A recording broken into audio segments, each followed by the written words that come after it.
Okay, so welcome everyone, and thanks very much for coming. I'm Naomi Hetherington. I'm a university tutor in English and Humanities in the Department for Lifelong Learning at the University of Sheffield. And I am also an independent researcher. And somewhere in between those two things, I also co-lead the Gothic Bible project at Sheffield with Mary Going, who is a PhD student in the English department. So quick shout out to Mary. If you're not familiar with her work already, you can find her on Twitter as well as on the Gothic Bible project at Reimagining the Gothic, which she co-runs with Lauren Nixon, and also Sheffield Gothic, and they've just started a new project called Ghoul Guides. So this talk draws on kind of both of my interests really in Gothic Bible, which we'll come to a little bit later on, and on a late 19th century figure called the New Woman. So this is going to be looking at how the New Woman intersects with Gothic literature in this period. Now the first half of the talk is going to be a general introduction. So part one, who is the New Woman? And part two, I'm going to be introducing this idea of the New Woman Gothic. These two parts will hopefully take roughly the first half, so about an hour, and will give you a kind of contextual overview. The first bit in particular, there's some fun cartoons of the New Woman and is relatively light-hearted. In part two, there is one disturbing photograph of a young woman at the end of the 19th century who has syphilis. It illustrates a discussion of a literary text, and I've tried to choose a picture that directly to the text and isn't gratuitous, but I will flag up that photograph with a content warning so that if anyone wants to temporarily turn their screen off and just listen to the voiceover, they can do. Parts 3 and 4, as the subtitle of the talk suggests, are a discussion about debates about marital rape at this point in history, and a detailed discussion of one particular Gothic novel that approaches this topic of marital rape. So if you would rather just come to the first half, that's totally fine. If you're interested to stay for the whole talk, just be aware of the topic of the second half. And because it is quite heavy, I've put in lots of breaks after each part, so there will be a space for people who want to leave and plenty of space to have a bit of a breather and ask questions after each part. So, on to part one then. So, who was this figure of the New Woman? So I'm going to open the topic up as promised with these quite fun, if somewhat misogynist cartoons. So the New Woman was primarily a kind of popular media construct, and you begin to see from these drawings very quickly how she's sort of standing in for these kind of different markers of advanced womanhood, you know, and these are clearly from a perspective that is not particularly sympathetic to feminism. You can see in this first one on the left, here she is hunting. She's just been out shooting rabbits, and she's holding this gun here, which you can see is clearly in a somewhat phallic pose. On the right-hand side, we have some slightly different markers of progressive femininity. And we have these two women, they sort of look like they're college women wearing ties. This woman on the right is smoking a cigarette. And if we have a look at the caption, This is clearly one of the women talking, saying, "You're not leaving us, Jack. Tea will be here directly." And he says, "Oh, I'm going for a cup of tea in the servants' hall. I can't get on without female society." So the idea is that this is where he's going for more feminine company than they can provide, which I think is interesting as well, because it also tacitly points up the extent to which the New Woman and the kinds of women's movements that these cartoons are mocking were very much a middle class phenomenon. I've got a couple more for you here. You can see different artists here working for Punch on the left. Here we have the woman cyclist wearing her culottes. And the joke here is in the caption. Fair cyclist, she's called, is asking this passerby, "Is this the way to Wareham, please?" As in Wareham in Dorsetshire. And he says, "Yes, ma'am, you seem to have got them on all right to me." So i.e. the suggestion of this woman not perhaps being entirely, women not being perhaps entirely comfortable in these new roles, and sort of mocking these more sort of comfortable forms of part of what came to be known as rational dress. On the right-hand side, we have passionate female literary types. And as we'll see throughout this evening's class, the figure of the New Woman came to be particularly associated with progressive forms of fiction. The caption here, Mrs. Blythe, newly married, says, "I wonder you never married, Miss Quilpson." And Miss Quilpson, New Woman novelist here, author of Caliban Dethroned, so we get the idea of the kind of thing that she's writing. "What I marry, I be a man's plaything, no thank you." So we can see here, this is kind of mocking back at women wanting to overthrow patriarchal values.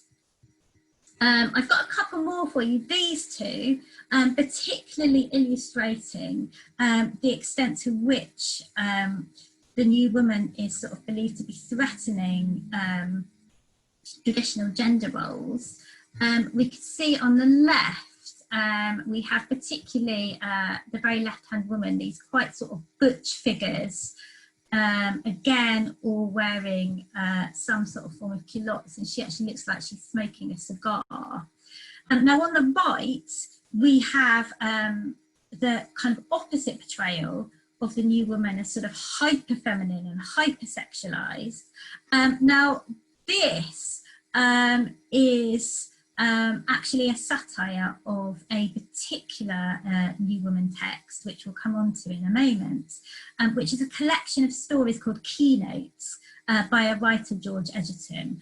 And so this is mockingly called She Notes. And Keynotes was illustrated by Aubrey Beardsley. So this is why you've got this woman sort of in the style of a Beardsley illustration, and you can see her there sort of with her legs open in this sort of quite sexualized pose. So as you'll see then from these cartoons, the New Woman was on the one hand quite a sort of clear figure of different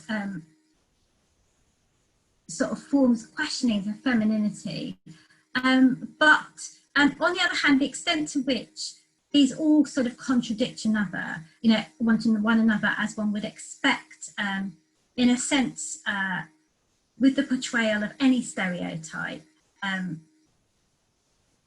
this is very far from cohesive. And this is a quotation from New Woman scholar Lynn Pikett, who was really one of the first critics to recover the New Woman. And you can see here she kind of picks up on some of the things I've been talking about in the cartoons. That on the one hand, the New Woman was this mannish figure. On the other hand, she could sort of be woman with a capital W. She could be oversexed, undersexed, same-sex identified. She could be man-hating, or she could be the self-appointed saviour of benighted masculinity. On the one hand, she could be the agent of social regeneration. On the one hand, the symptom and agent of decline. So how did this term, the new woman, come about? Well, there's evidence of the term in existence, going back sort of even some decades before this. But as a kind of recognisable phenomenon in popular discourse, it's generally been accepted that it arose from this particular exchange between two popular female novelists in this periodical, the North American Review. Now, Sarah Grand was a feminist and a suffragist, and she went on to become known herself as one of the most sort of famous and infamous new woman writers.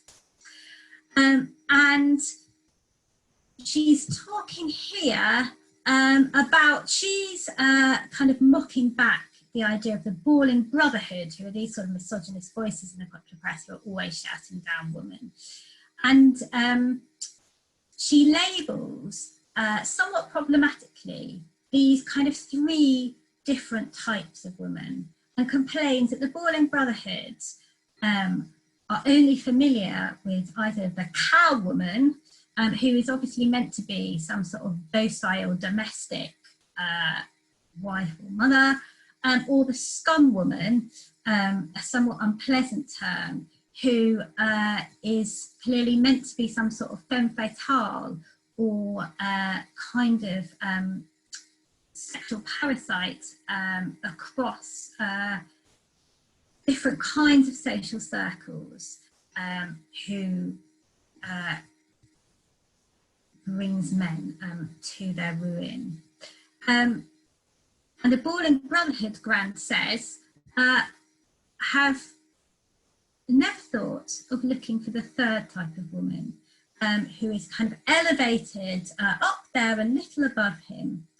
And meanwhile, she has been in silent contemplation all these years, thinking and thinking, until she has solved these problems for herself and proclaimed for herself what is wrong with the home is the woman's sphere kind of philosophy, and come up with the remedy.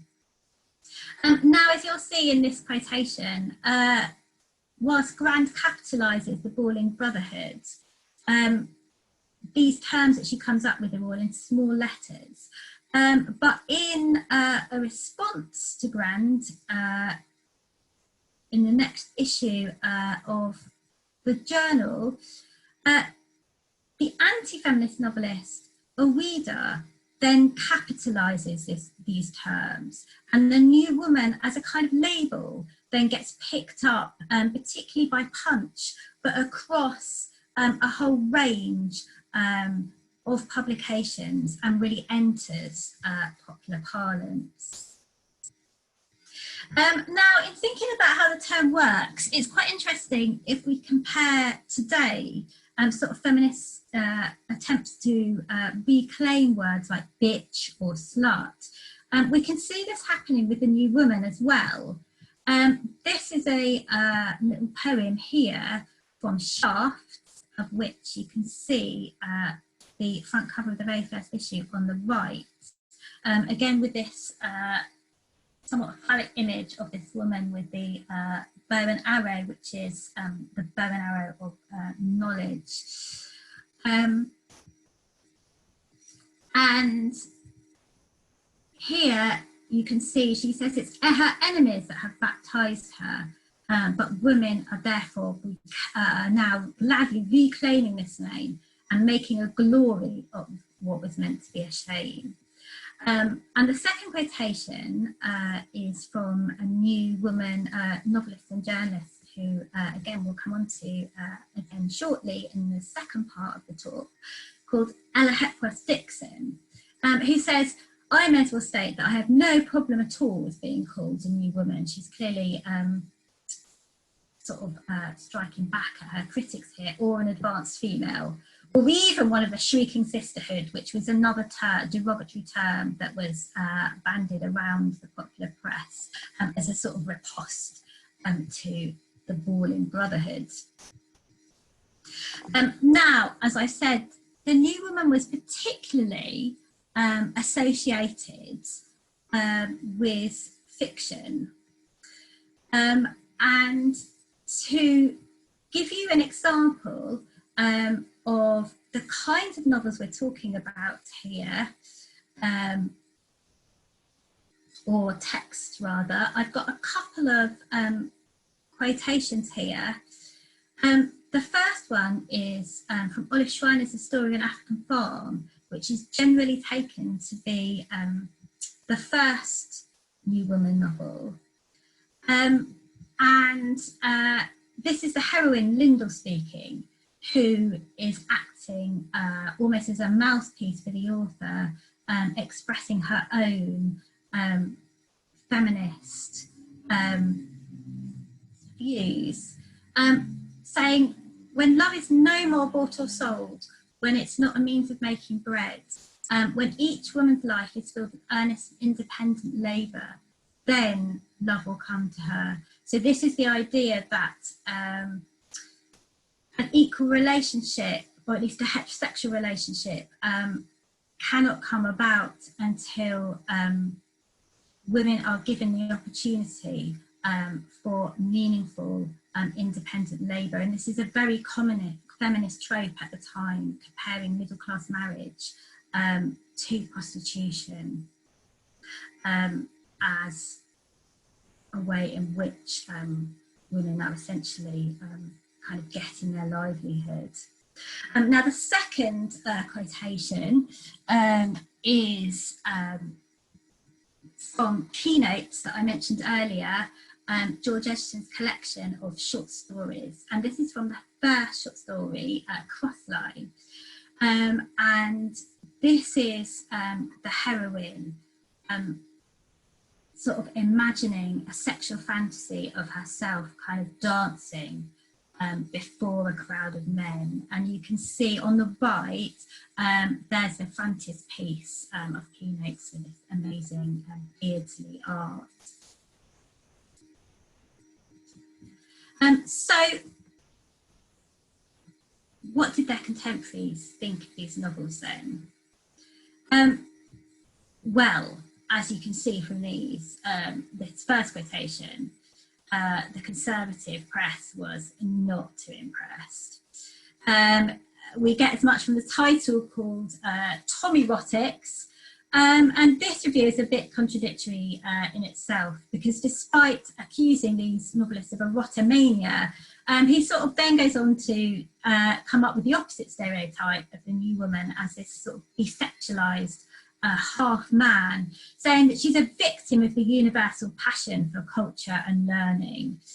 And what she comes up with is this intellectual dyspepsia. So here we have your classic misogynist tropes against the intellectual woman, that she's got her head full of ologies and isms. There's no space left for humour in these novels, and they're all just feminist rants. Now, a bit more sympathetic here in this second quotation from W.T. Stead, the journalist who is possibly best known, as I think someone put in the chat this morning, for being on the Titanic when it sank.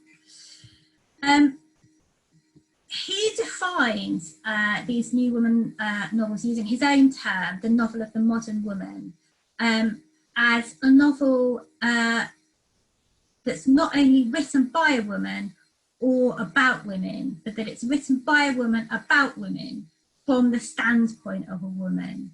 So you can see this idea here of a sort of woman-centred genre.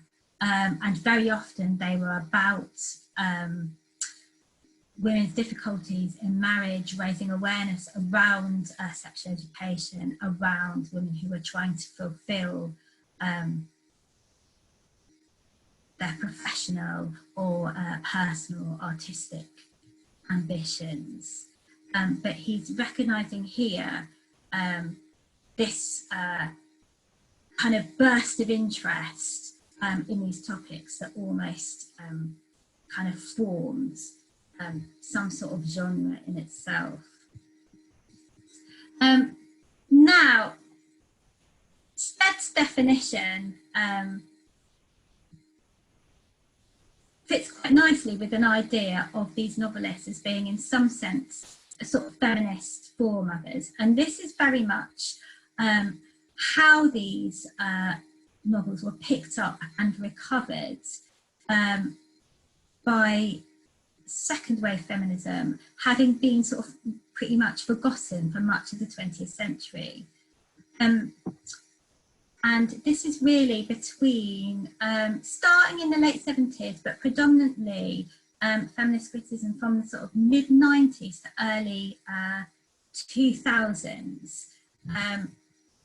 There's a kind of real burst of interest in the new woman as a literary figure. And this is quite an important definition by one of the key new woman critics of this generation, Anne Heilman, thinking about the relationship between political activism and popular culture. And she argues here that new woman fiction was more than a literary responses to the social changes brought about by the Victorian women's movement, that it actually constituted and conceived of itself as an agent of social and political change. And she points out that many of these new women writers were feminists who were active in the turn of the century women's movement and related causes, and that they see their fiction writing as a part of this project. Now, this is definitely true as far as it goes, but I would say, despite its importance in terms of kind of sort of theorising the relationship between political and popular culture, there is sort of one problem with this definition, in that by no means all the novelists or writers of the time that were seen by their contemporaries as part of this movement were women's rights activists. For instance, the writers that Stead picks out in his survey article cover a whole range of figures. They're novels that tend to address these kinds of social issues and use the kind of rhetoric and coding of the new woman. But many of them are much more complicated and ambiguous, and some, certainly from our perspective, would even very much come across as anti-feminist.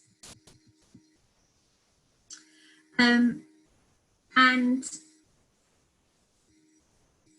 I think this is quite a useful quotation here from another literary critic, Angelique Richardson, sort of highlighting the dangers of a feminist foremothers kind of approach in sort of privileging the issues of gender in this fiction.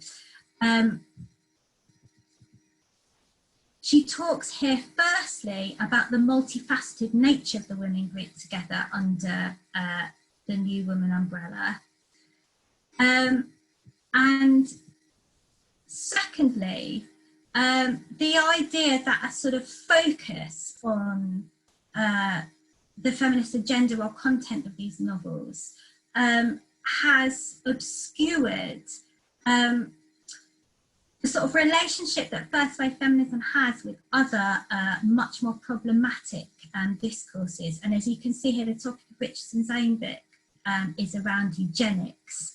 And many of these writers were deeply invested in ideas around empire and racial regeneration. And I don't think it's really sufficient to say, well, you know, their feminism was packaged in that language because that was what was available to them, because these ideologies were, at the time, were absolutely intrinsically linked.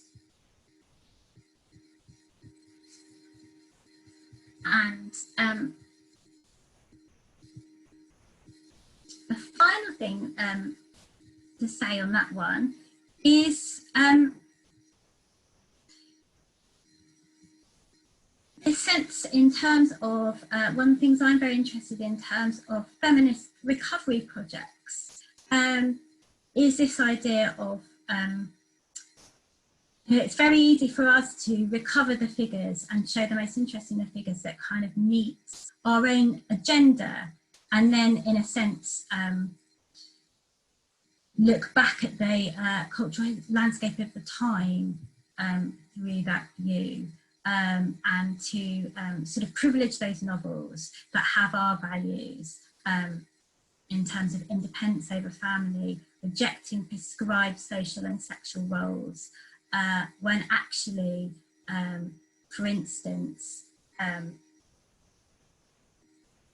importance of women's roles as mothers and the way in which this could offer an opportunity for them to have increased citizenship through their potential as mothers to regenerate the race was hugely important to a number of first wave feminists. Now, in response to some of the questions this morning, I've got a new slide in here on internationalising the new woman. Because I think while the new woman is seen primarily as a British phenomena, and in the context of a British literary landscape, actually I think it's really important to remember amongst the some of the key best known new women writers, George Edgerton was Irish, Olive Schreiner was born in South Africa. And certainly we can see whether it's the trope of the new woman itself that carries forward into sort of international publications, or we can also see within different cultures and different countries across the Atlantic, within Europe, and globally, for instance, there's been work on the new woman in Japan and China. We can see within this historical period kind of similar sort of figures emerging that encapsulate feminism and the debates around kind of feminist goals and ideologies of the time. So these two figures that I've got here are thinking of the American landscape. This is a drawing of the Gibson girl, who you can see is very chic, but was this kind of sort of quite palatable, but nevertheless kind of independent and forthright female figure. And you can see here these Gibson girls examining a man under a magnifying glass who's down in the middle there. And really importantly, as a corrective to the extent that the new woman has been seen primarily as a white phenomenon, this is a clipping of a piece by the Black American journalist and novelist Pauline Hopkins on famous women of the Negro race, where she's talking about club life among African American women. women. And this is very much another sort of stereotype of the new woman as club woman, with the founding of women's clubs alongside men's clubs of the day. And this article has sort of been read as an attempt to sort of reclaim the figure of the new woman for African Caribbean women, and say, you know, this is where the real American new woman is amongst black women.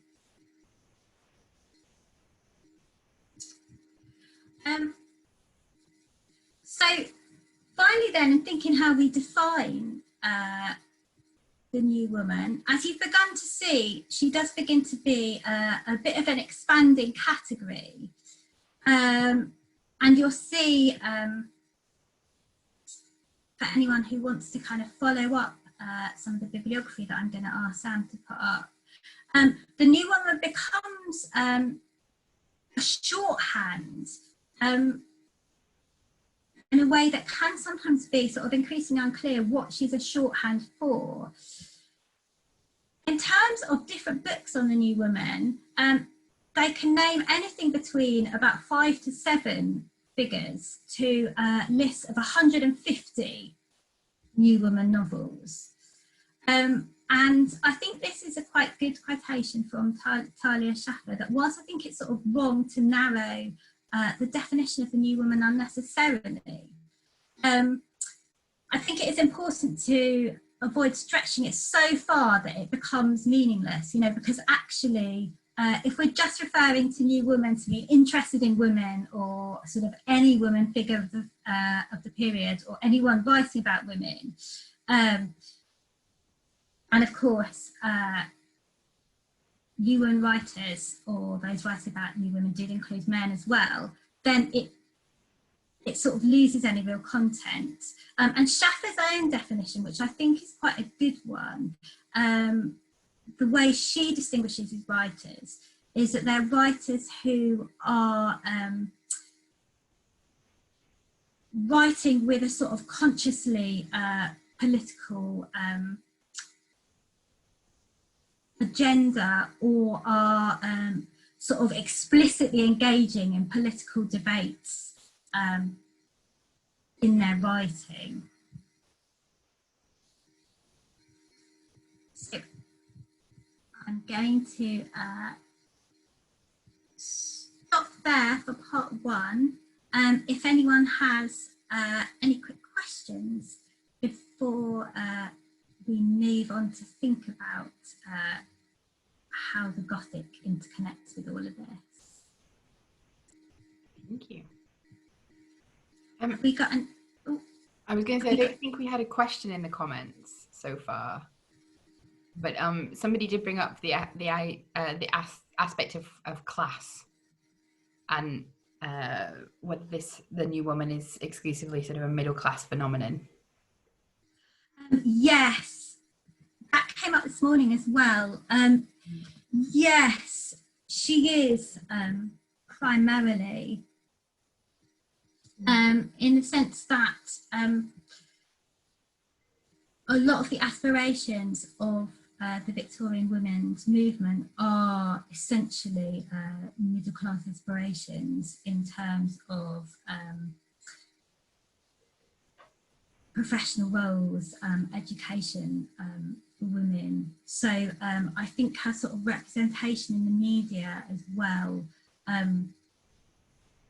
tends to very much pick up on those kinds of signifiers. I mean, certainly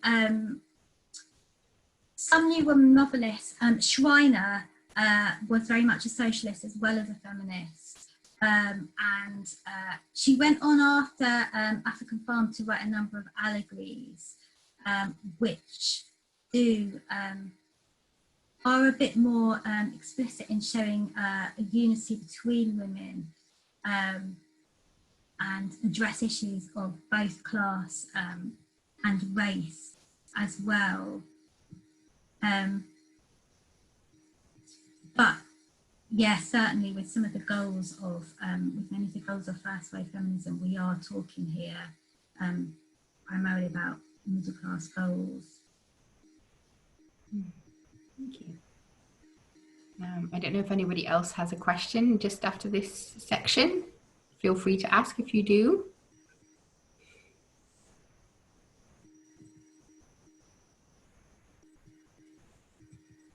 But also we don't have to. In that case, I'm running a bit behind time as usual. So in that case, I might move on then to the new Woman Gothic. Perfect. So if I share my screen again, and get down to up to.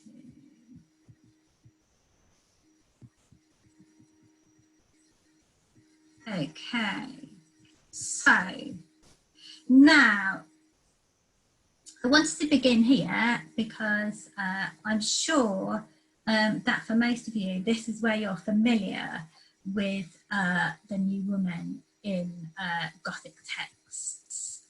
Here we have, this is obviously from one of the more recent film adaptations, but this is Lucy in Dracula. And on the right hand side, we have a 19th century illustration of Aisha from Rider Haggard's She, who is a 2,000-year-old sorceress.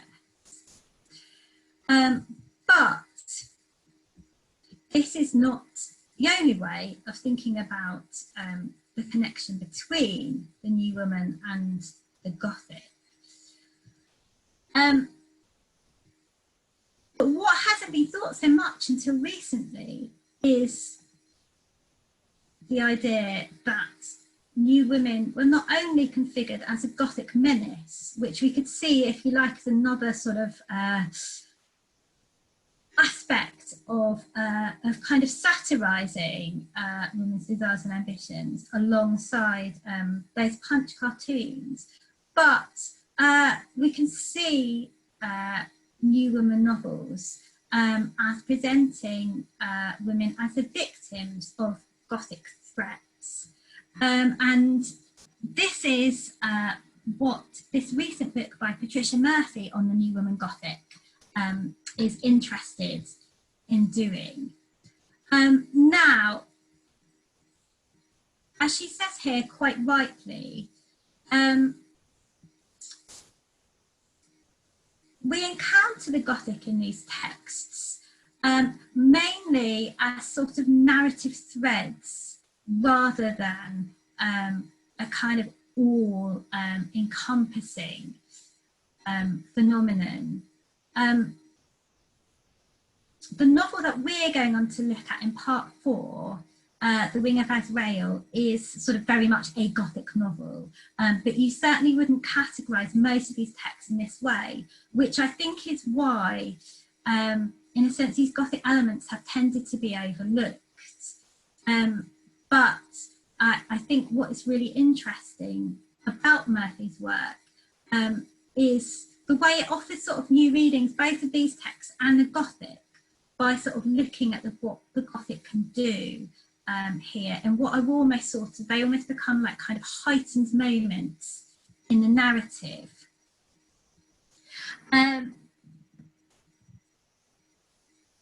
Now, Murphy's book sort of looks right across these different kinds of new woman texts. So both new woman texts that were are sympathetic to the figure of new woman and that are kind of championing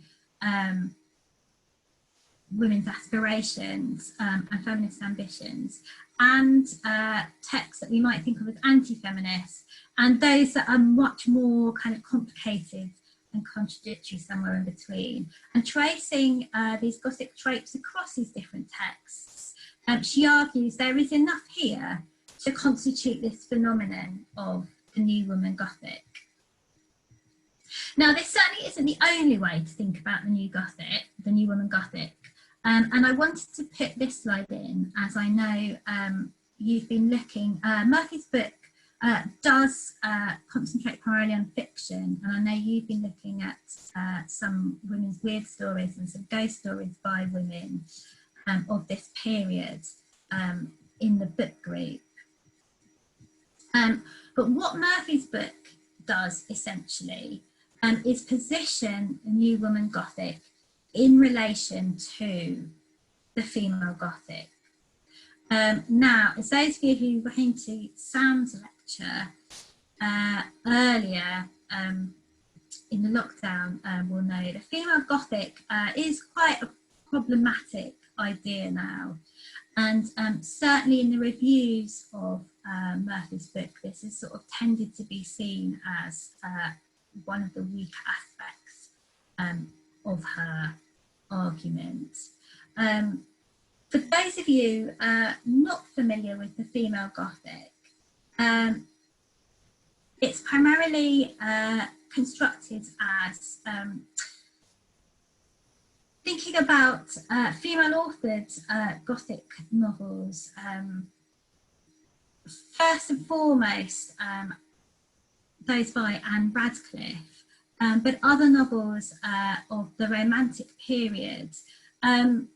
And this idea of a female protagonist who is both a sort of a courageous heroine and an oppressed victim, and the kind of machinery of Gothic castles and landscapes and dungeons around her that is kind of figuring women's oppression, particularly sexual oppression, together with the sense of a sort of external landscape that matches her kind of inner conflict.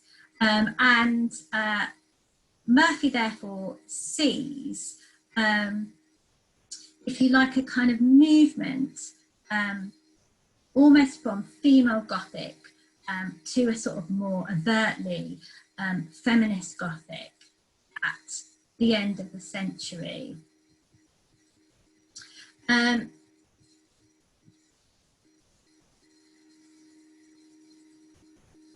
She updates, she talks about how the other key aspect of her argument here is thinking about how did these writers then kind of progress and update the tropes available from the female Gothic. And she refers here to two sort of key elements that emerge in Victorian Gothic more generally.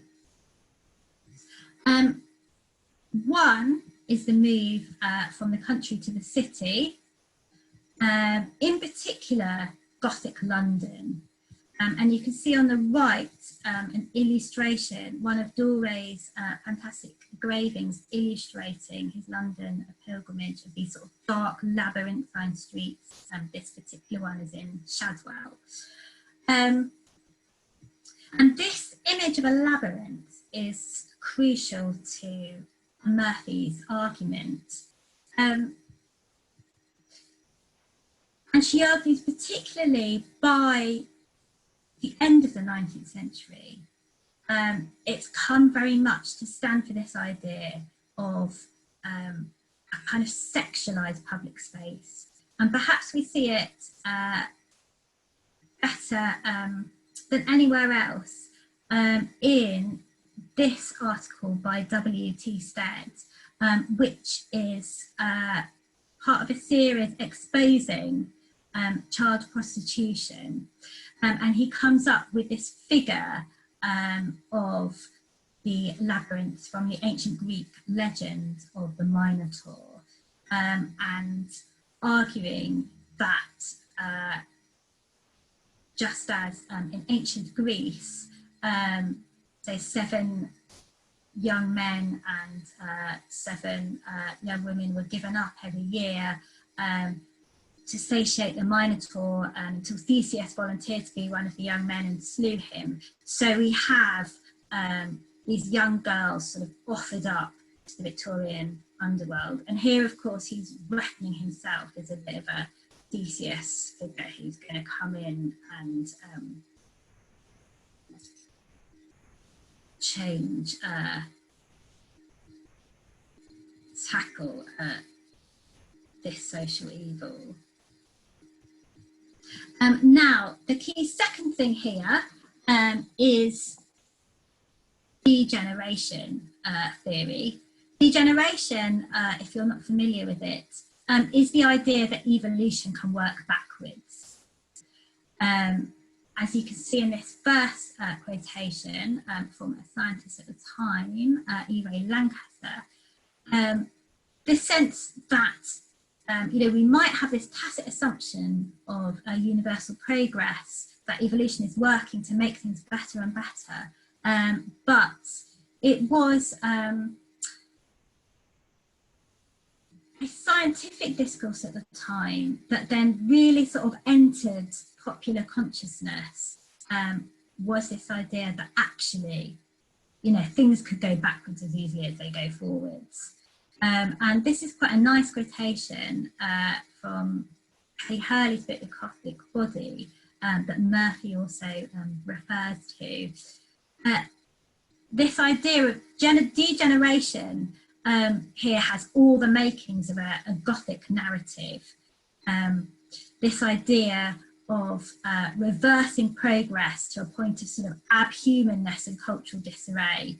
And that also it offers a way in which we have the acceleration of the narrative, that we can see degeneration, happening before our eyes within a single generation or a couple of generations.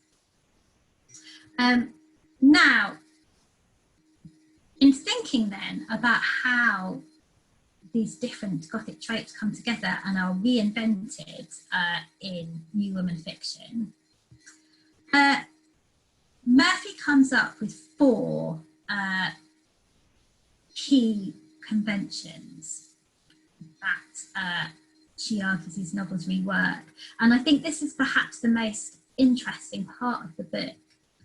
So I'm just going to give you one example of each from a couple of different New Woman novels. So the first 2 come from the story of a modern woman by Ella Hepworth Dixon, who we've come across already. So in this passage, here we have the idea of this sort of labyrinthine sexualised city. The heroine, called Mary Earle, is watching this young girl in the park, and we can see the girl, she's sort of pacing up and down, she's glancing around her, so this idea of sort of picking up the sexualised gaze, that she's sort of picking up the gaze of passers-by, and she's waiting here for a lover. Mary works out from her sense of disappointment, she's waiting for someone who doesn't come. And then sometime later, Mary sees the girl again and her appearance is completely changed. She looks dirty, she looks unkempt, that she doesn't care about her appearance anymore.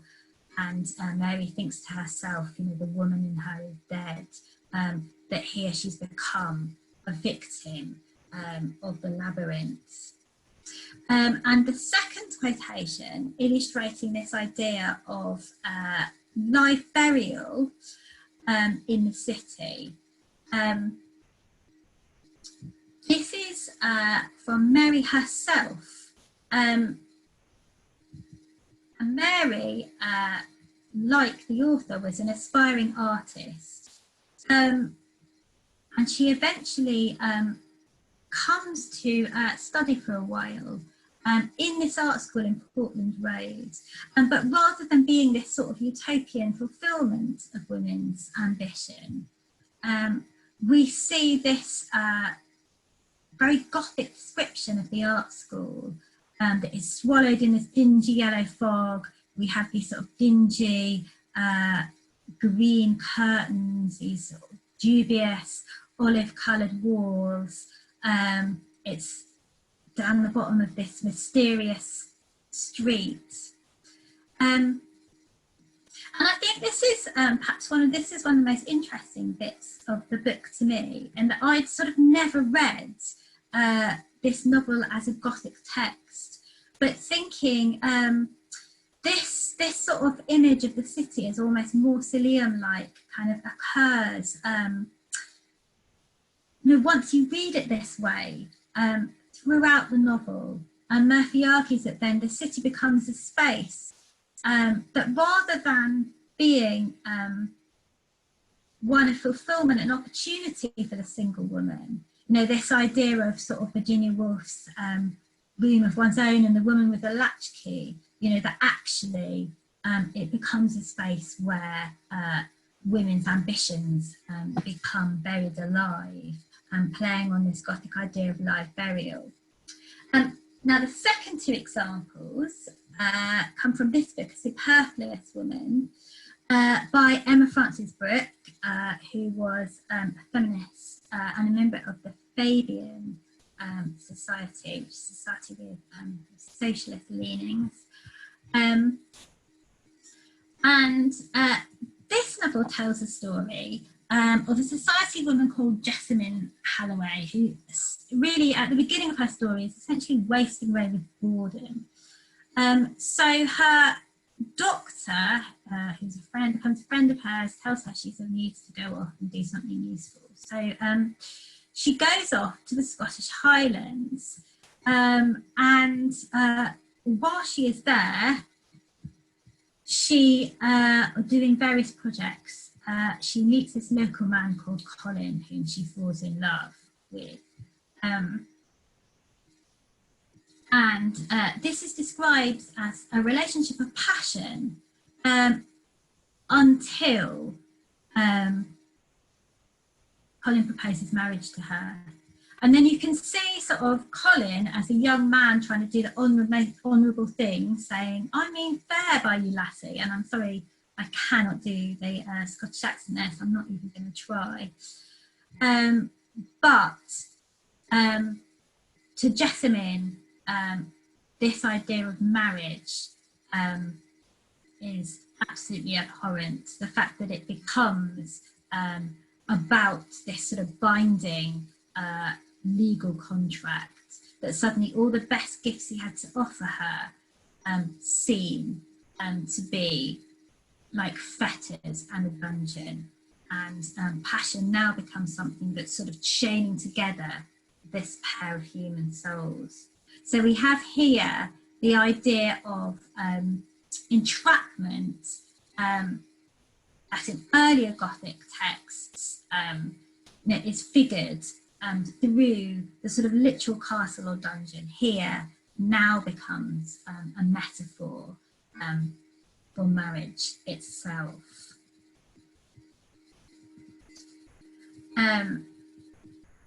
Now, Jessamine, unfortunately, then turns Colin down, flees back to London, where she does a lot worse, really, than she could have done accepting Colin. And there's a clear eugenic thrust to the book here, because Colin is depicted, this is all a little bit sort of D.H. Lawrence, for those of you who are familiar with Lady Chatterley. Colin is this sort of healthy, sort of outdoors type young working class local.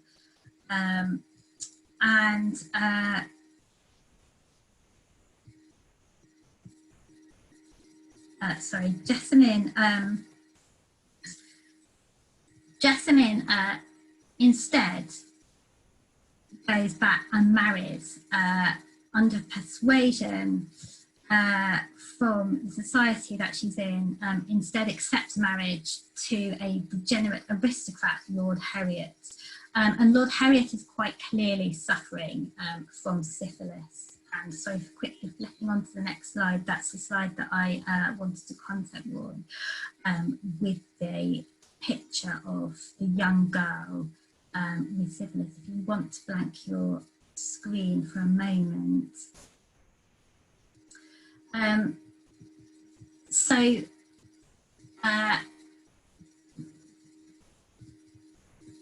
Syphilis then was seen as you can see from this quotation from a medical textbook of the time, as perhaps sort of par excellence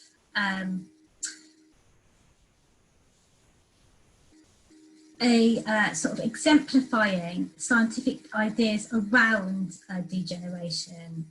There was no cure at this point. This is before the invention of the antibiotic. And it was believed that syphilis could be inherited and therefore passed down from generation to generation. In fact, we know now that the way syphilis was transmitted to children was through the birth canal.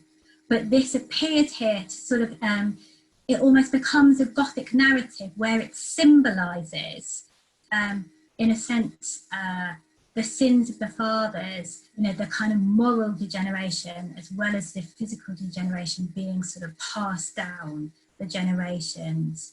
And the photograph on the right illustrates this with a young girl who appears to be roughly the age of one of Jessamine's children in this passage. And this is Jessamine showing her doctor friend her children about 10 years into her marriage. She has a girl and a boy, and they both suffer both from these physical disabilities due to syphilis, and the girl is meant to have this sort of malicious nature, and she's described later on as an idiot as well.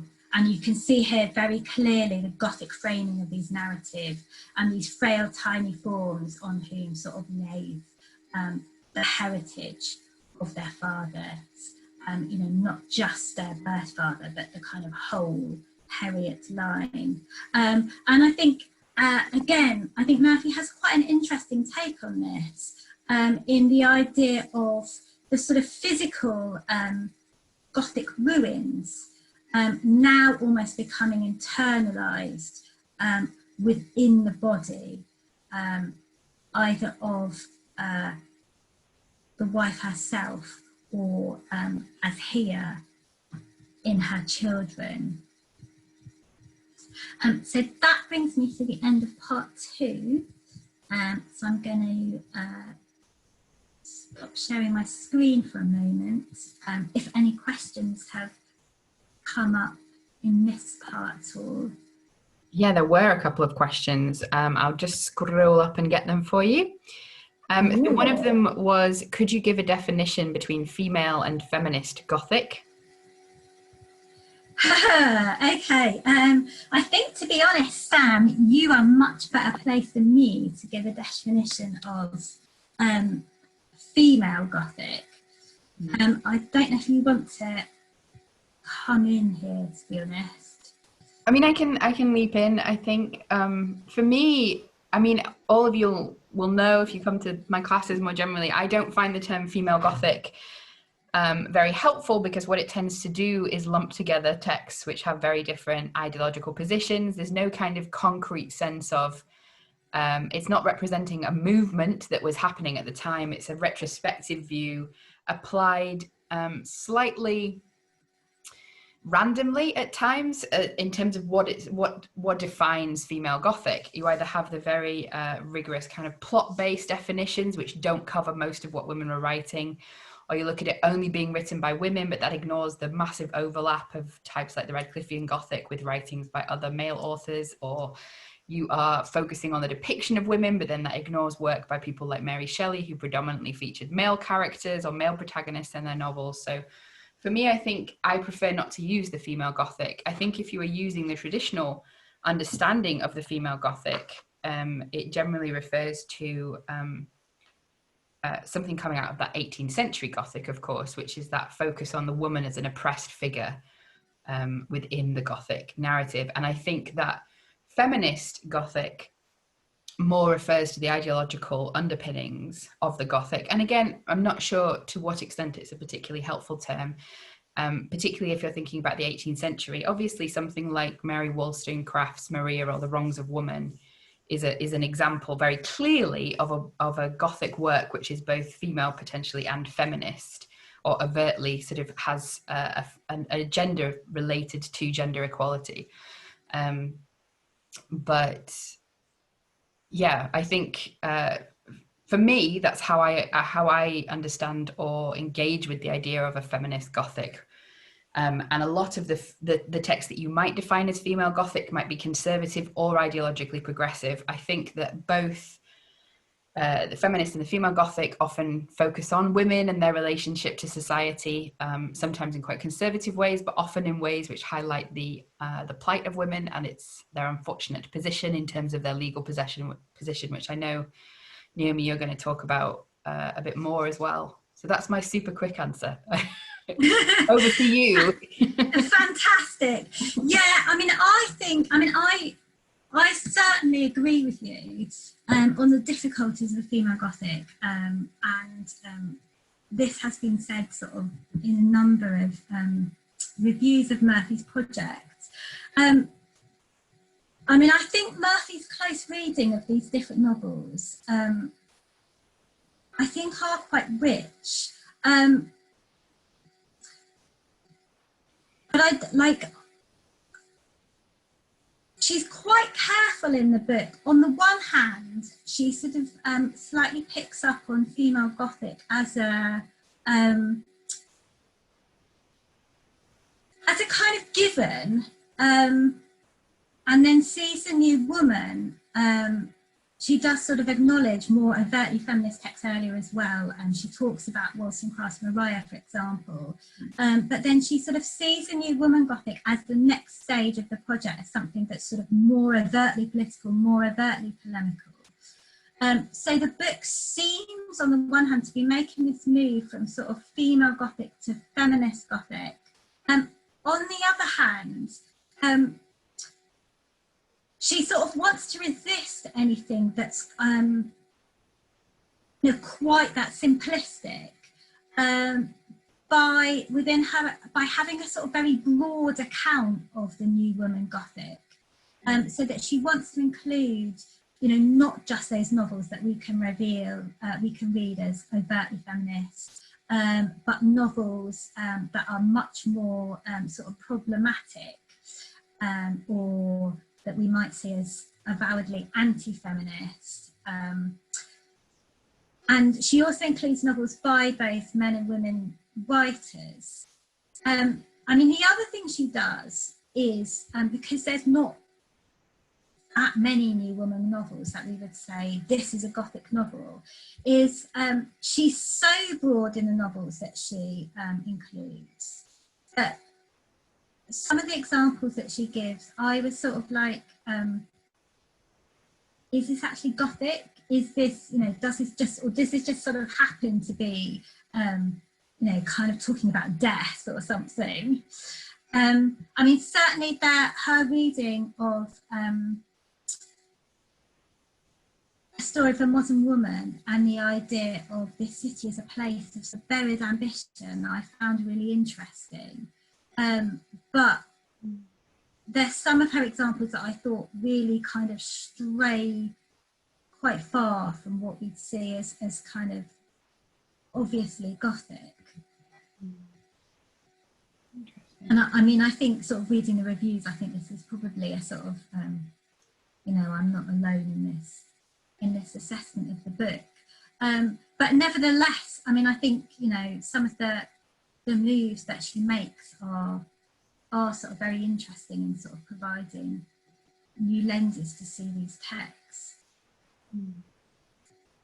Well, was there another question as well? There was another question, I know, my wow. God. So it's, how much does presenting new women as victims, how much is, sorry, I might have written the question down wrong, presenting new women as victims to do with essentially pulling down the agency these women are trying to create for themselves?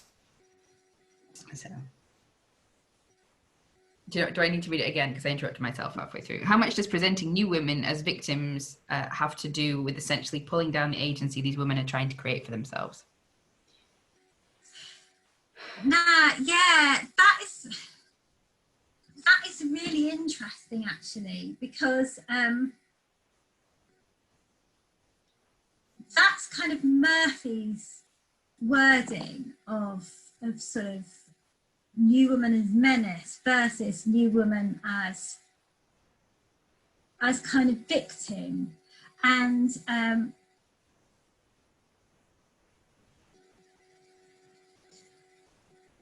yeah, I think that is quite a valid argument. And I mean, I think on the one hand, what her readings point up, as I think I've illustrated, is the extent to which these women are, you know, a lot of new woman novels for feminist texts are very pessimistic, you know, and generally they don't end particularly well for these heroines, which is something that, you know, a lot of new women critics have talked about, you know, myself included, about why did they not think of sort of better endings for their heroines. But I think there is something about that particular word, victim, that does sort of take away the agency of the woman who's struggling within that framework. And I do wonder whether that comes from this sort of model of the female Gothic that she's kind of taking and then imposing on these later texts. I mean, it's so interesting, like when we were talking about Mariah by Wollstonecraft, how that as an early example of the feminist Gothic is so pessimistic as well, where you're kind of overturning that optimistic narrative of the there's what we might call the female Gothic, the early Radcliffean Gothic sort of style, where it, you know, it all ends up happily because of Providence, I guess. So if you take Providence out of the equation, you're just left with a system which crushes women, I guess. I don't know if it's that kind of super depressing. Yes, I mean, that actually, in terms of that, is I don't know how much that would work for the other novels, but certainly yeah, we can. That is a very interesting way of thinking about Caird's novel that we'll come on to in part 4, actually. Yeah, I think that links up very nicely. I mean, what Murphy herself does say about the sort of endings of these novels, with, in a sense, you know, whereas the traditional sort of happy ending of the romance plot is, you know, is marriage, and she's talking, you know, sort of about this sort of stereotypical female Gothic narrative where, you know, the husband then is the kind of rescuer against, you know, you have the sort of the absent or the villainous father, and then you have the sort of villainous kidnapper, and then it works out because she marries someone else. Whereas in the New Woman novel, it then becomes the husband that's the villain, and the marriage that is the prison. But yeah, we'll definitely come back to this this notion of Providence later on. That's really helpful to me, actually. Awesome. I think that was it for questions, I think, at the moment. Oh, no, there's another one.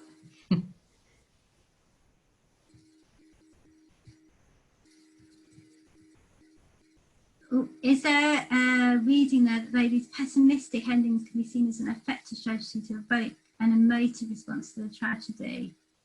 Which, yeah, I think you certainly could read it like that. And in fact, yeah, I think I'm going to end. Nobody actually volunteered anything this morning. But I wanted to end by asking you, when I finish part 4, what you all think of the ending of Caird's novel. And I think that is definitely one way of reading it.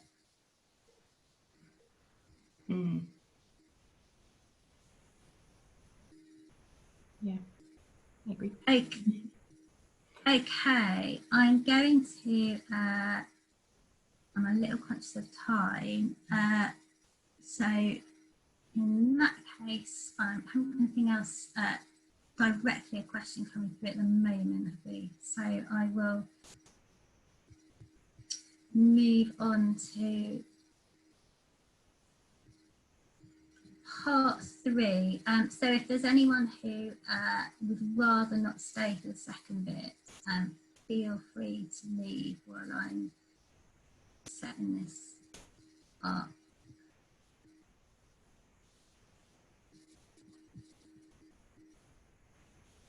Okay, so what I'm going to do in this second half is first of all give you a little bit of context for feminist campaigns around marital rape of the period, and then we'll move on in the final part to look at Caird's novel.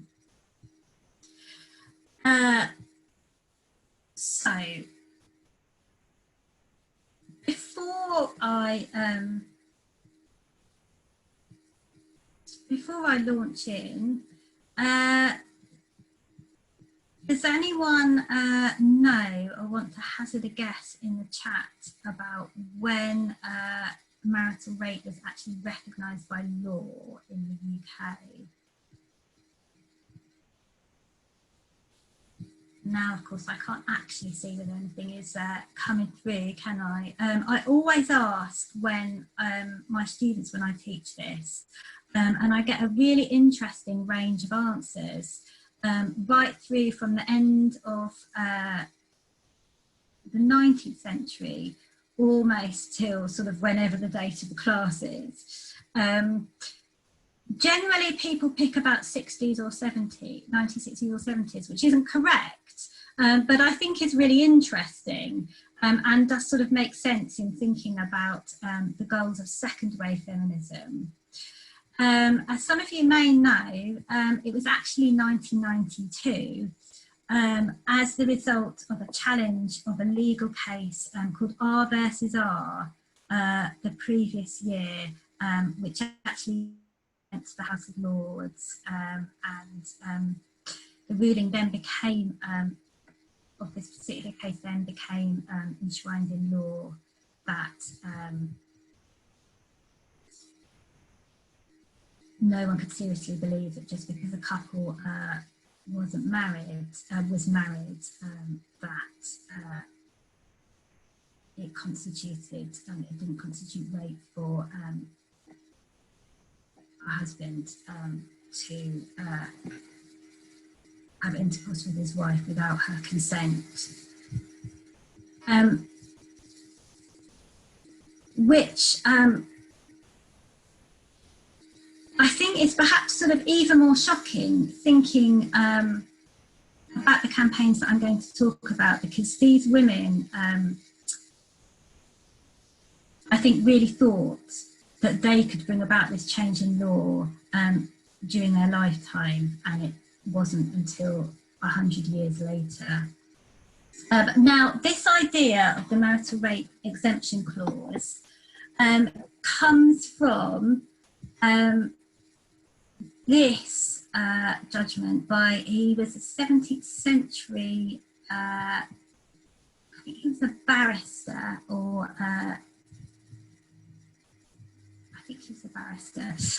Matthew Hale, who says that, decreed, a husband cannot be guilty of a rape committed by himself upon his lawful wife, because of basically that she has given her consent at the time of marriage, when she signs that marriage contract, and that consent is given for all time and cannot be retracted.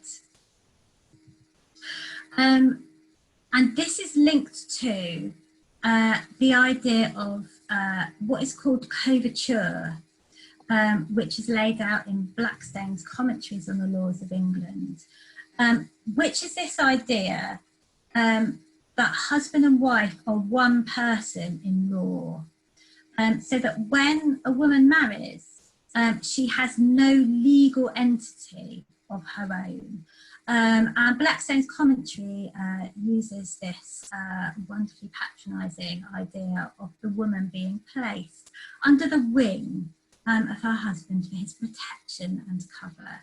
And we're going to see how Caird's novel uses the Gothic to expose that as an extremely sinister idea.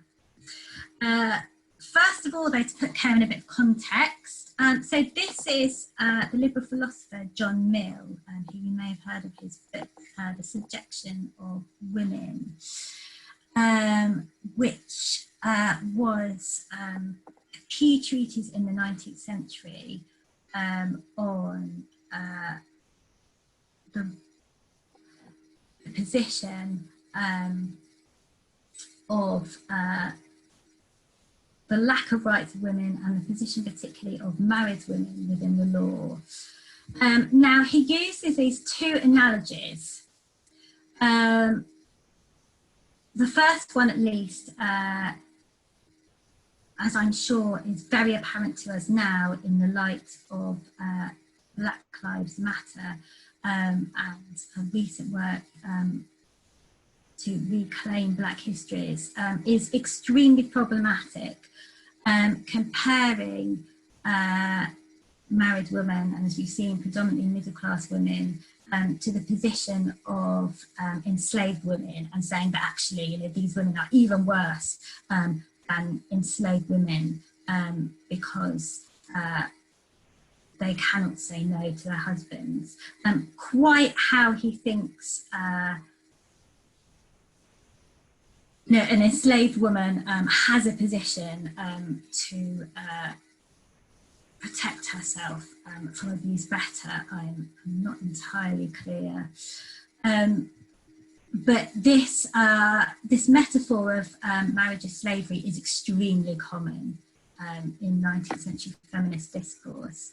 And the other one connected to this is of the husband as a tyrant, as some sort of despotic ruler. And he's a bit of a Gothic figure, really, isn't he, in Mill's description? As though he may be someone who takes sadistic pleasure in torturing his wife daily, but there's nothing that she can do, however much she loathes him, to protect herself from his advances. Now, the issue of marital rape by the end of the 19th century really became at the forefront of feminist campaigning, and I've got a couple of quotations here from two key campaigners. Annie Besant, who's better known for being as for her work as a birth control pioneer, and Elizabeth Wolstenholme Elmy, who was a really important but often overlooked women's rights activist. And amongst other things, she campaigned around the issue of marital rape. This quotation from Elmy, I particularly want to draw your attention to.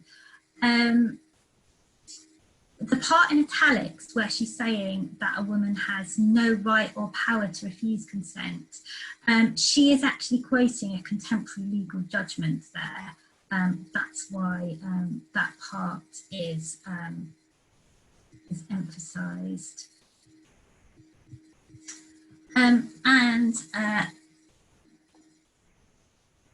Final bit of context. Around over the very period that Caird was writing, a live case was going on known as Regina versus Jackson, or otherwise the Clitheroe case, named after Clitheroe in Lancashire, which was where the Jacksons came from. So the background to the case: Emily Hall in 1887 married Edmund Jackson. He immediately leaves for New Zealand. They never actually lived together, but around what's that make it? About 8 months later, my maths is not very good here, he turns up again, but she refuses to see him. She continued to refuse to see him. And then the following year, and this is sort of where life starts matching art in the plot of a Gothic novel, Edmund, with two accomplices, meets Emily from church one Sunday morning and kidnaps her and takes her back to his uncle's house. And Emily's sisters immediately apply for a writ of habeas corpus to gain her release. The case goes to court, and initially the judgment sides with Edmund, but then on appeal, the verdict is reversed. And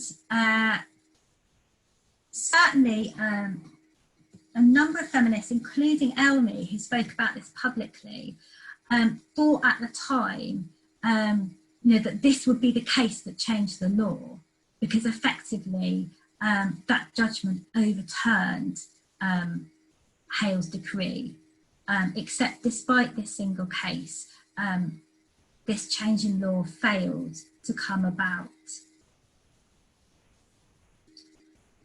So where does Caird come in?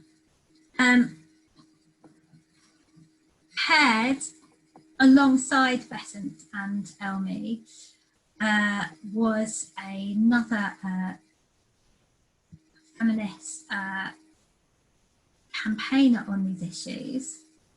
In 1888, she publishes an article on marriage in a radical journal, the Westminster Review. Now, nothing Caird says in this article hasn't been said before.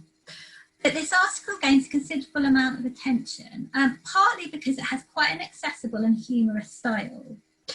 So this is Caird talking about the present institution of marriage, and she comes to the conclusion that in its present form, marriage is a vexatious failure. And she here sort of depicts this quite comic sketch, really, of this unhappy couple. We have both of them. The man finds his liberty is gone. The woman exchanges one set of restrictions for another. She's sitting at home feeling miserable and neglected if her husband doesn't always return to her in the evenings. The husband, however, finds her company quite boring because she has no other outlets and interests. So she really has nothing else to talk about. And so Caird comes to the conclusion, no wonder we have so many unhappy wives and bored husbands. But there is a much more serious point to the article. When she goes on to imagine the marriage of the future, any happy and successful marriage must be fundamentally based on the idea that the woman has the right to possess her own body and soul exactly as she will. What she's talking about here is precisely the issue of marital rape. Now, in 19th century terms, Caird's article goes viral.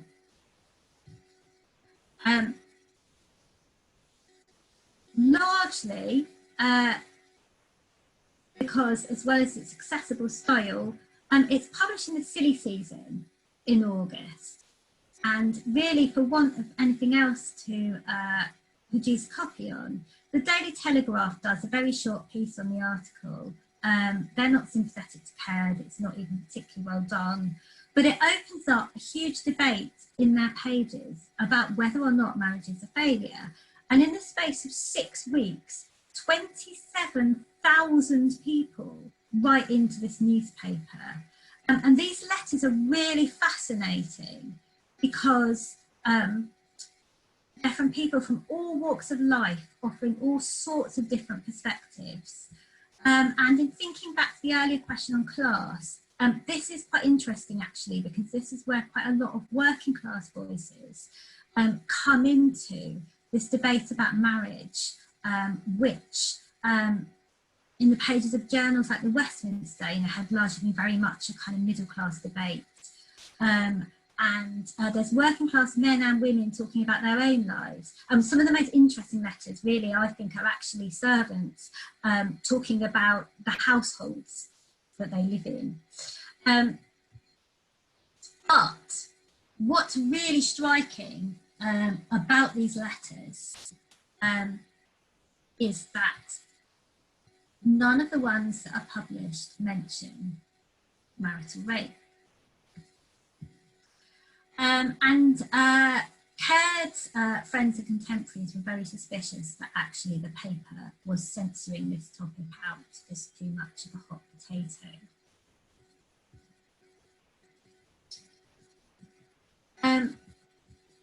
Now, just to give a bit of context for this drawing here, the discussion, the debate around marriage, just to say, certainly didn't end with these Daily Telegraph letters. The letters themselves were published in an edited volume by a cultural critic, Harry Quilter, entitled "Is Marriage a Failure?" And this became this sort of meme that kept coming back in our terms. Here we have the front page engraving, of the Illustrated Police News a few months, several years, later. So this is 1891 now, the time of the Clitheroe ruling.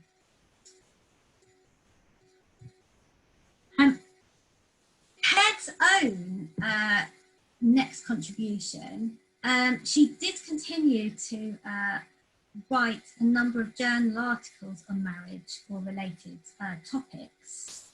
But in seeking to address this silence on the issue of marital rape, her next contribution was in the form of this novel, The Wing of Azrael. Now, interestingly, in her preface, she comes up with this sort of curious disclaimer saying, however much this book may be thought to deal with the question so recently discussed, it doesn't. Which, when the whole novel is about marital rape, doesn't really read very convincing. However, I think there's a slightly more complicated point here in that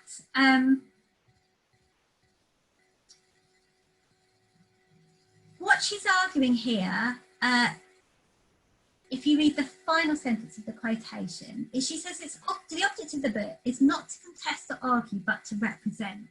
And if we think back to that quotation in the first part of the talk, our very unsympathetic reviewer of New Woman fiction who complains about them all using ideologies and isms, I think part of what she's saying here is she wants it to be taken seriously as a work of art. And even more than this, I think she's trying to get away from a view of this as a kind of sort of, a single issue novel or a kind of one-off problem, but that this issue of women's bodily integrity and the right to consent touches on, or is integral to, these much larger questions of selfhood. And this is a quotation from the novel to illustrate this quite that early on, of the heroine Viola Sedley as a young girl, that she sort of touches her body and then says to herself, yes, she must be real, a separate being called Viola Sedley. And so you can see here that Caird is arguing against, this kind of Cartesian dualism, this idea of a separate mind or body.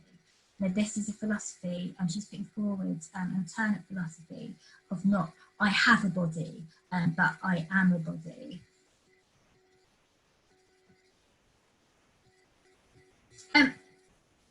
So why write this novel then? Why choose the Gothic to write a novel about marital rape? So I would direct you to this really excellent book by Lisa Surridge on marital violence in Victorian fiction, and the penultimate chapter is on Caird's novel, where some of my material comes from. And she sees this partly as Caird's disillusionment with the press as a forum to try and argue for and campaign about these issues in the wake of the sort of silence around marital rape in the Daily Telegraph debates. And she sees Caird instead as turning to fiction, as an alternative way of trying to reopen the debate on this issue. And that whilst we might see the Gothic as a move away from modern life, and the setting of the novel sort of appears at first sight very kind of timeless, I think actually, as Surridge says, there are a number of ways in which she is using the Gothic closing of the novel very specifically to critique Victorian legal reality around marriage and marital rape, and specifically this idea of a wife's implied consent, and with it this notion of coverture. Okay, so that brings me to the end of part 3. If anyone has any questions or comments. Fantastic, yes, I have, I can see some info there in the comments about hail. Yeah, there was no questions for this section from up above. Okay, in that case, I'm conscious that I'm overrunning a little bit again, so I will move straight into part 4.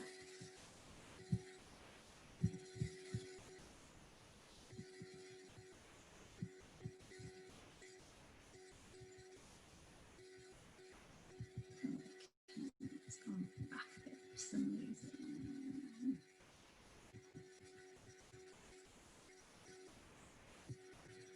Okay, so first of all, to give you an explanation of Caird's somewhat puzzling title, who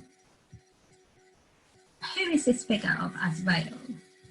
So Azrael, or Azazel,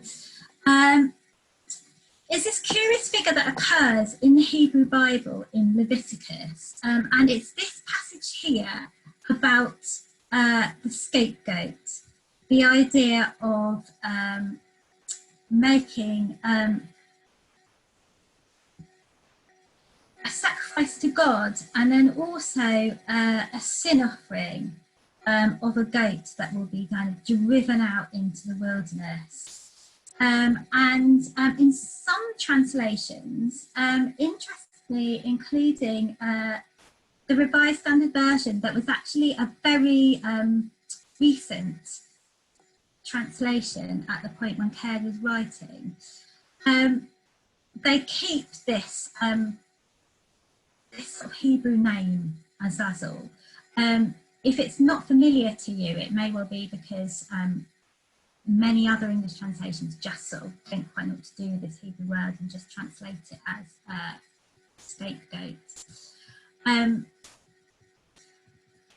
Now, Caird has her own particular interpretation of this figure, who she sees as the angel of death or fate or destruction, who separates the soul from the body and is associated with this idea of evil or malignant fate. So it's this idea of a kind of tragic doom that Viola and women like Viola are offered up to. And I think it's very interesting that her title is The Wing of Azrael, which I would read as a reference if you think back to that quotation in Blackstone's legal commentary about the protective wing of coverture. And here we have the wing as something completely the opposite. It's the wing of an angel of destruction. And so here we have the novel's Gothic machinery that is introduced right at the start of the novel. We have, first of all, this castle on the cliffs. That is the residence of the Dendraith family that Viola will marry into. Philip Dendraith is her abusive husband. Now she first encounters the castle on her wanders as a young girl, and we have all the sort of Gothic tropes here. It's ruined, deserted, falling into decay. She has this sort of mysterious fascination with it, despite its deadly look of gloom. And juxtaposed with the castle is the sea. That the castle is sort of up on the cliffs, high above the edge of the sea, and in contrast to the fear and oppression within the castle, the young Viola sees the sea as a kind of welcoming sort of seascape that sort of symbolises women's sexuality, women's fulfilment. But it's quite interesting, these metaphors are sort of quite slippery, because if we look at this passage, in a sense, to dive into the sea, this idea of drowning, can be as much about self-annihilation in another form as about self-fulfilment. And the sort of castle right on the edge of the cliffs, it seems to, there's a suggestion of a sort of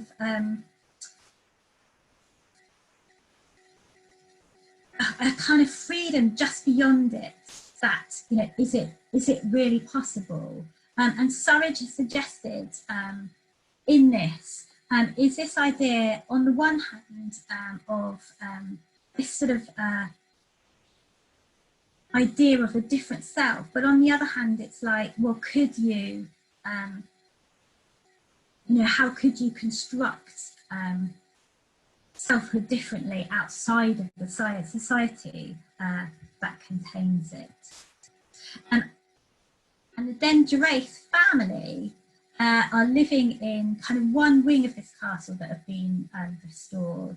And I think sort of here we then begin to see very clearly this Gothic machinery then being sort of taken into the modern world as a commentary on modern marriage.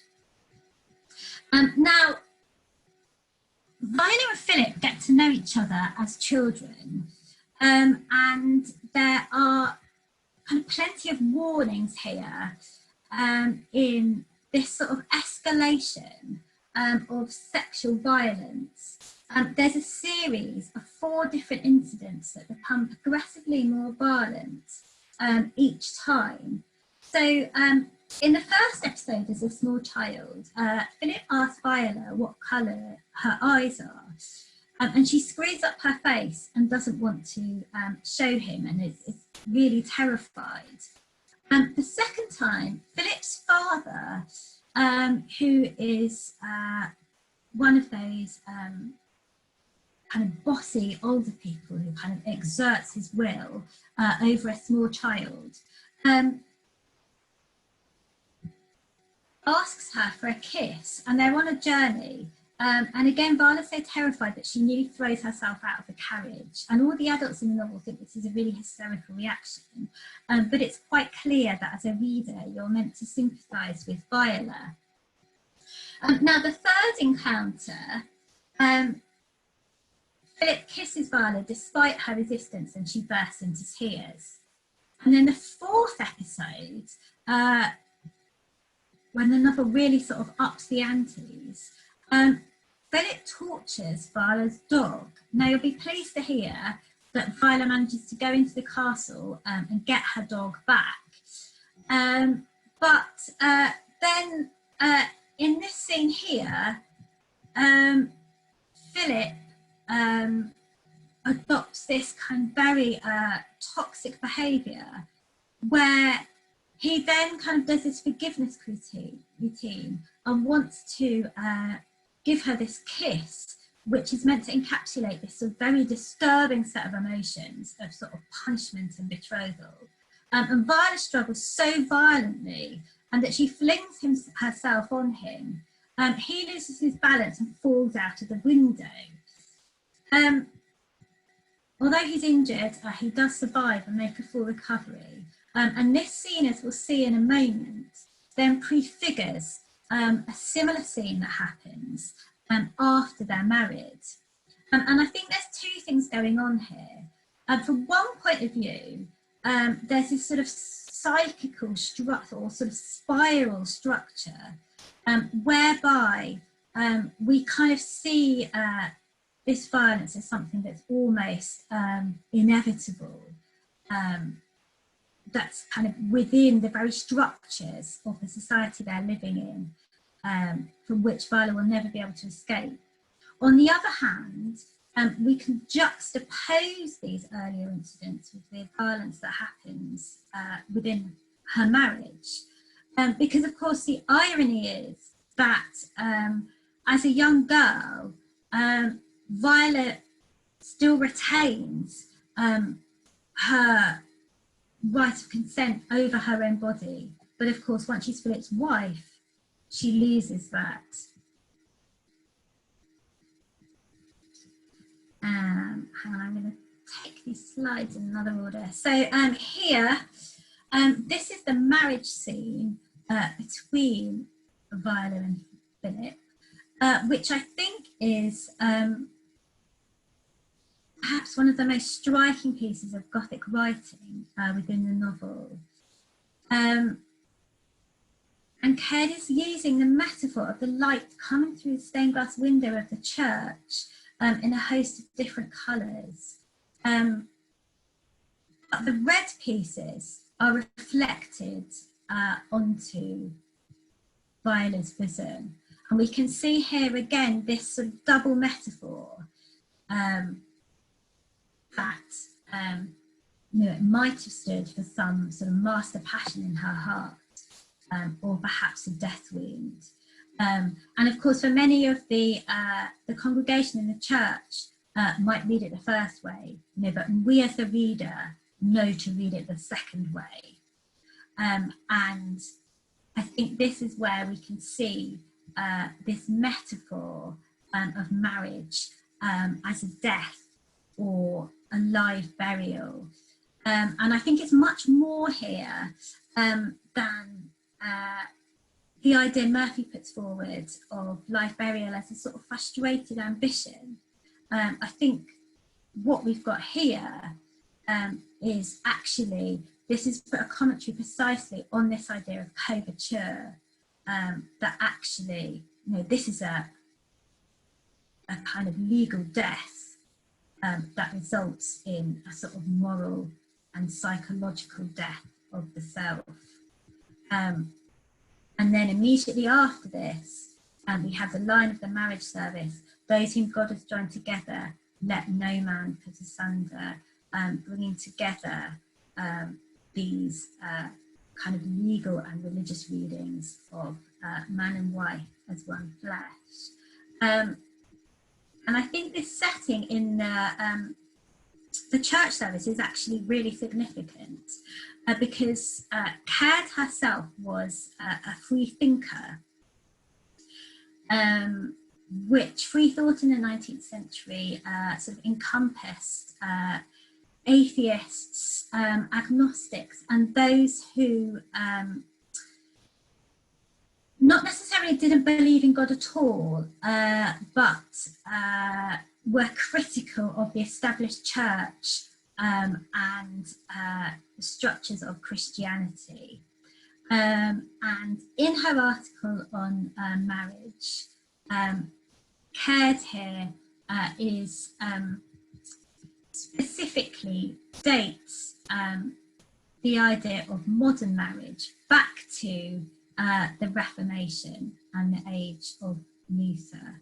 So she says, of course, you know, marriage always existed, but what we know as marriage came in with both the rise of Protestantism and the rise of capitalism and the middle classes. And it's sort of linked to this middle class notion of respectability and to these religious ideas of women's duty and service.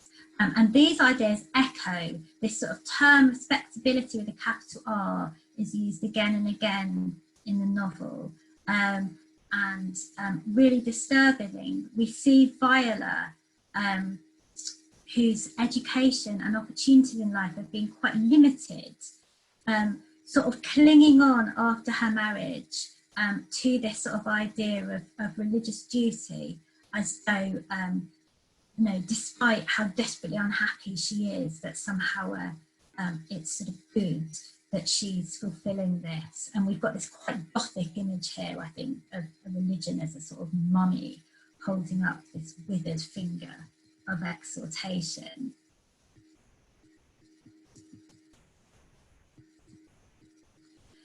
And so before I move on to the representation of the rape scene in the novel itself, the setting in which it takes place is this room known as the death chamber. It's in the west wing of the castle. It's called the death chamber because it's the room in which our various dendrite ancestors have died, including a woman who has been murdered, by her husband. So we can see this again as a sort of prophecy of what has happened to Viola.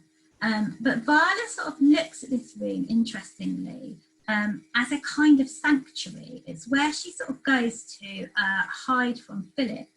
And she discovers there a number of treasures, sort of old letters by women, a bit of faded women, a silver thimble, some silken embroidery. And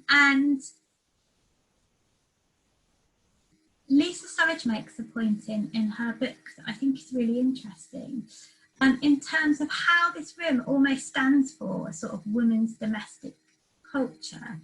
On the one hand, again with a slippery symbolism, it's a sort of very positive women's space. On the other hand, you know, we can read this as a sort of metaphor for women's domestic confinement under capitalism. Now, it's in this room that these two scenes that I want to focus on take place. Now, before I go into these scenes, what's really important to say about this novel is Caird is really forward-thinking, and that she makes it very clear, unlike a number of contemporary commentators, present-day commentators on this topic, that she makes no distinction between violent and non-violent rape. So she talks about, when she talks about Viola's sort of dread of nighttime throughout the novel, it's very clear that the sex that she has with Philip is not consensual. Now, this is sort of figured for the first time in detail in this kind of heightened Gothic scene, which makes use of all these sort of stock tropes of the kind of natural super or the rational supernatural. We have Viola here in terror. She sees a terrible form that will meet her in every darkened corner. This figure rises out of the shadow. Her eyes are fixated in horror. But of course, the figure doesn't turn out to be a ghost. It turns out to be her husband, Philip, who finds her in this room, that the white face and the white hands approaching are his. And what the fear in this scene is very clear. From this sort of constant the positioning of the bed, that this is what she'd have to cross to get out of the room. He comes up from behind the bed, and we can see this sort of quite phallic language of him as this figure that would sort of rise up out of the shadows. Now, the second scene that takes place again in this room is actually the first time that we see Philip using physical violence as well as verbal and emotional violence. Now, by this point in the novel, Viola's resistance to him is increasing. She has a dear friend named Harry Lancaster, who she's begun to have an adulterous affair with. They're both deeply in love with each other, and they plan to escape. Now, Viola goes to this room to retrieve a dagger, an Italian paper knife, which is why I chose that motif, which isn't an illustration from the novel. It's an actual Italian knife dating back to the 1860s. And she's attached to this present because it comes from Harry, and she's hidden it amongst the treasures in this room. But it clearly has a lot of symbolism as this sort of phallic-shaped, defensive weapon that's sort of quite different from all the other female trinkets in this room. Now, Philip has wind of her plan because Philip is this kind of Gothic jailer who's been using the staff of the house to spy on her. And he comes and confronts her in this room. And here we have him in this scene. He's now Mill's kind of tyrant husband with this quite frighteningly abusive language of what is mine, it's no use struggling, that it is, if I want to kiss you, I'll kiss you, it's my right. But of course, it is his right, legally, despite this tyrannical language that he becomes the figure of the Gothic villain.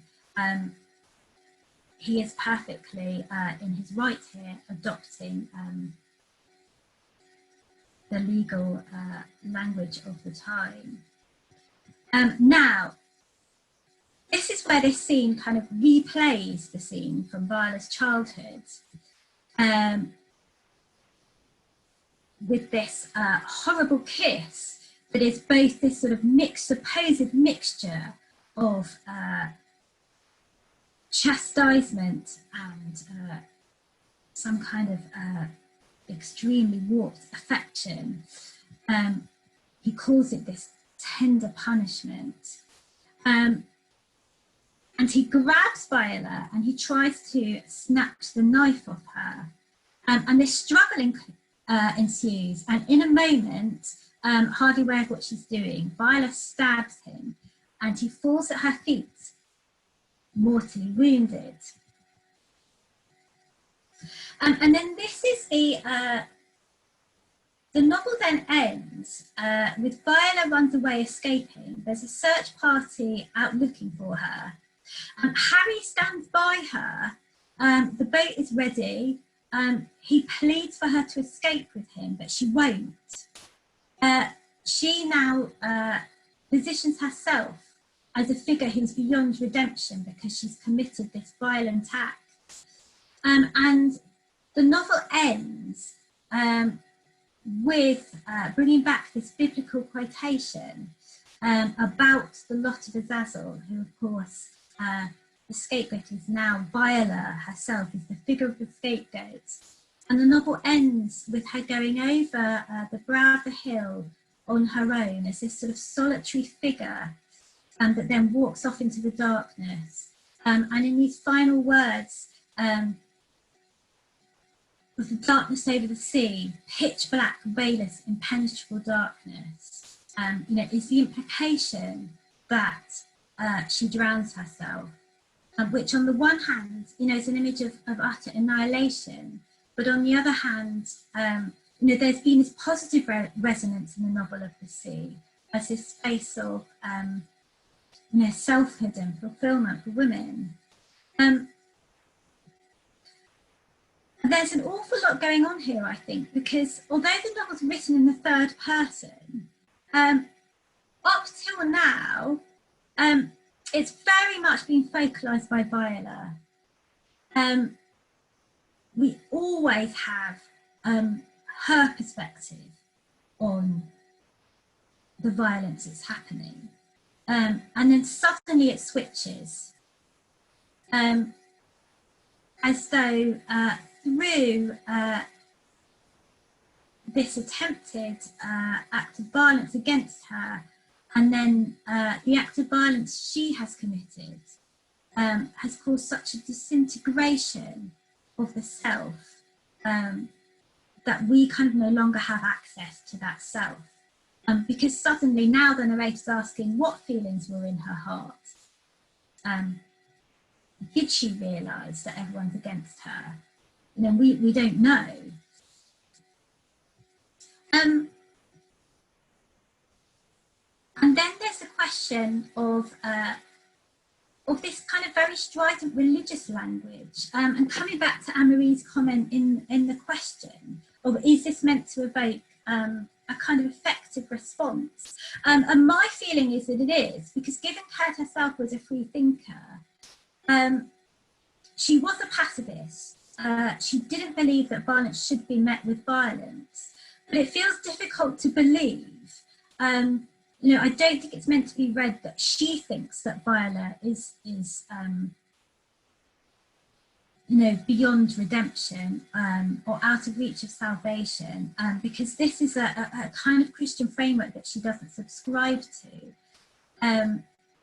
So are we meant to, as the reader, kind of be turning our anger back on this very framework itself and on the community that adheres to it, that allows Viola and, in a sense, every woman that she stands for to be the scapegoat that is the kind of necessary sacrifice of this patriarchal set of structures. So I'll stop sharing my screen, and if anyone has any questions or comments, I'd be really interested to hear what you think. So, hi everyone. Obviously, we're just sort of over time a little bit at the end. So if you have to go, obviously feel free. I know some people have already had to leave. If you want to stay though, do feel free to do so. If you want to support Naomi, those are your links to do so. So yeah, do people have any questions? Is there anything you want to bring up, query? I see some comment in the comments, getting Manderley vibes. Yeah, of course, Rebecca is significantly later, but I think, yes, there's definitely a trajectory there in terms of the mansion on the cliffside.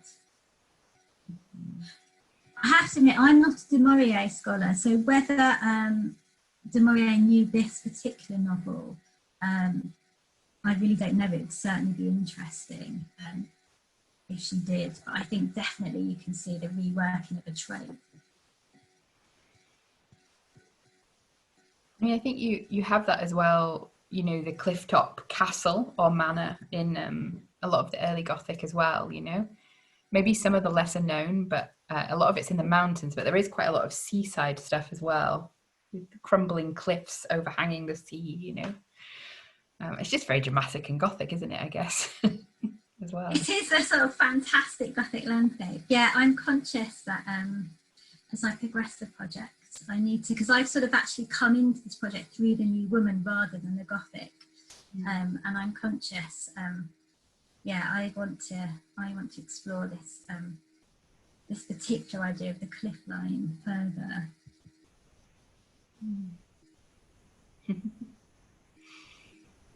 It was really great. Thank you for both sessions.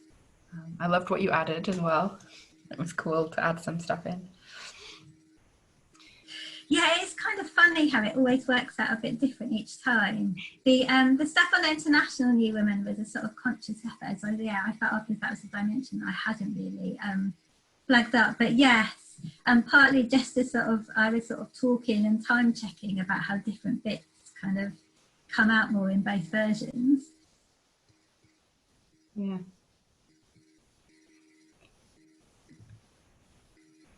Does anyone have anything that they wanted to ask? I can also, let me turn off the recording. So thank you for coming, everyone. Thank you, Naomi.